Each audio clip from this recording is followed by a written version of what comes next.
The Curate's Egg, Ashraf Ali Thanvi, Part 14, Deobandi Homoeroticism. Let's have a listen.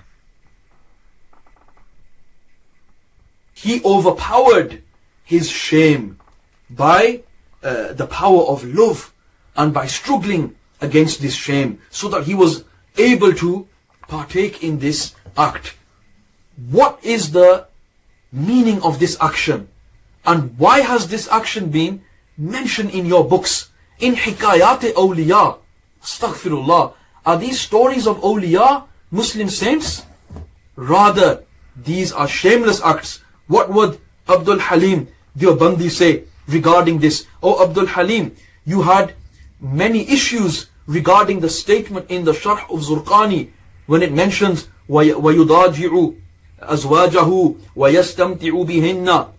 You can see on the screen it says وَيُضَاجِعُهُنَّ وَيَسْتَمْتِعُ بِهِنَّ. A passage which is only and only talking about intercourse. The original text is very clear, that he's referring to, specific, intercourse. Intimate relations. Absolutely, absolutely.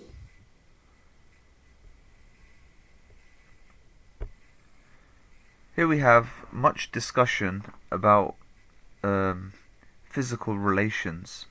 And again, as I mentioned in the previous part, there is a war raging, an academic, well, it's not academic, a slanging match between these two sects. And the nature of the accusations generally seem to be that the Brelvi sect accuses the Deobandi sect of homosexual liaisons and homoerotic desires, and you could say what's known in the parlance as bachabazi, which is pederasty or aggressive predation of young children, specifically boys. And the Deobandis accuse the Brelvis of all manner of disbelief, exaggeration of righteous saints and awliya and pious Sufis. So the reason why I'm using these pieces of video is it's very, very fruitful in order to get information about the source text that they're both working with, because they will comb through the text and they'll find precise points of where their finer details of their argumentation are, and Gletkin Rubashov can take advantage of that. So let's actually go to the source of our study, and in fact the backbone upon which it all rests, which is Professor Mian's thesis. He stated on page 162 that the intimacy that Thanvi had with his disciples stopped short of becoming erotic, and it was not necessarily haptic. It was incomparable to heterosexual coupledom or copulation. In this way, this form of intimacy can be called queer desire. So, Mian does not actually say that there is physical contact, but I will bring a source and prove that there is physical contact, and the physical contact takes the form in dreams and in living non-dream life.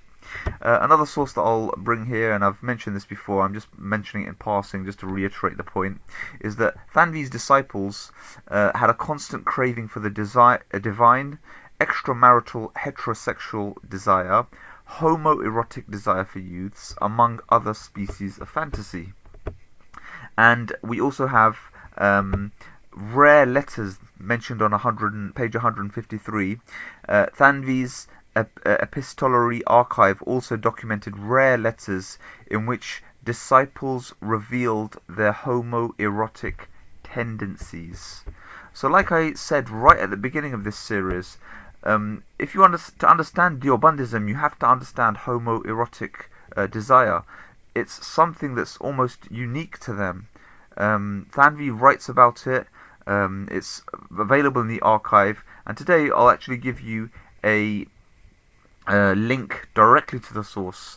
So here on the page I'll give you the Urdu.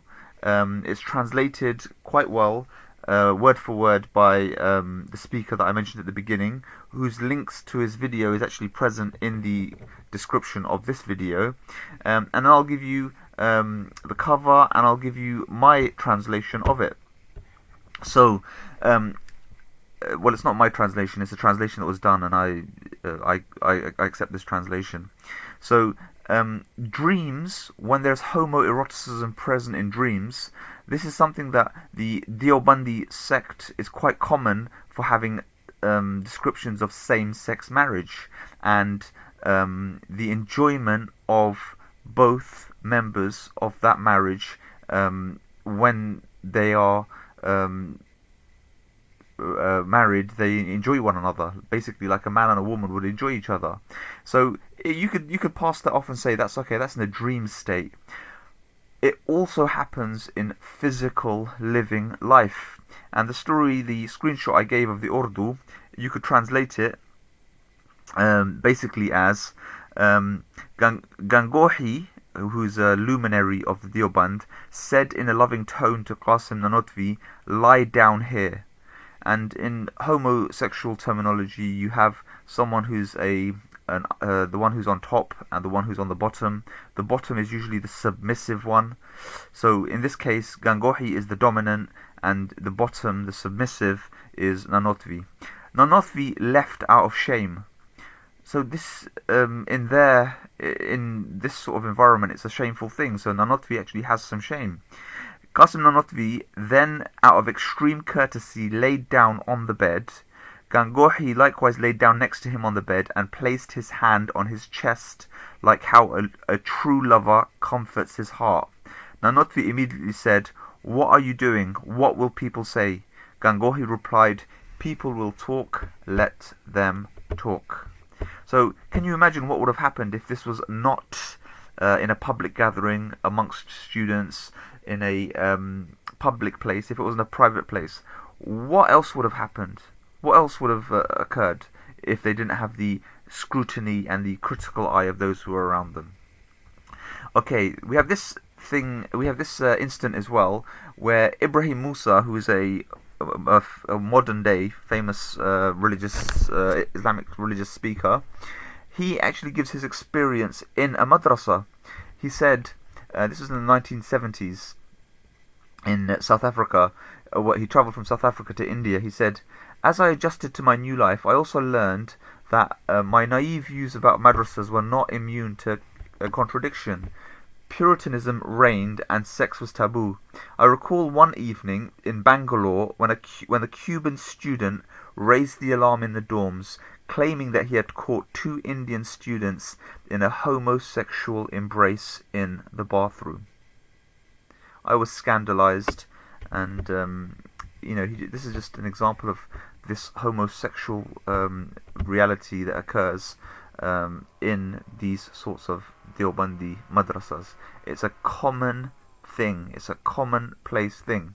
Now, I've made a series relating to the cult-like nature of the Deobandis, but if you truly want to understand Deobandism, you have to understand homosexuality and what homosexuals actually do, how they're perceived in the West, and how they are analysed and studied, and it's actually called gay theory or queer theory.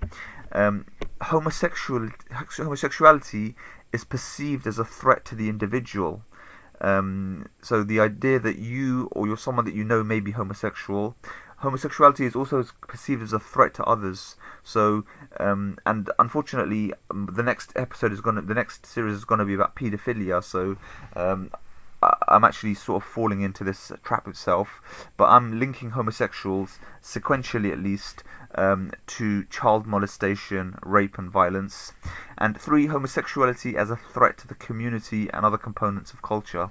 So to Islamic community, normative Muslims would view this as a threat. This is not an issue for the Deobandis. It exists in their madrasas, and it exists in their literature. It's something that's not hidden, and I would call it a gay nightmare, because it is a nightmare for them. Stay tuned for pederasty and paedophilia.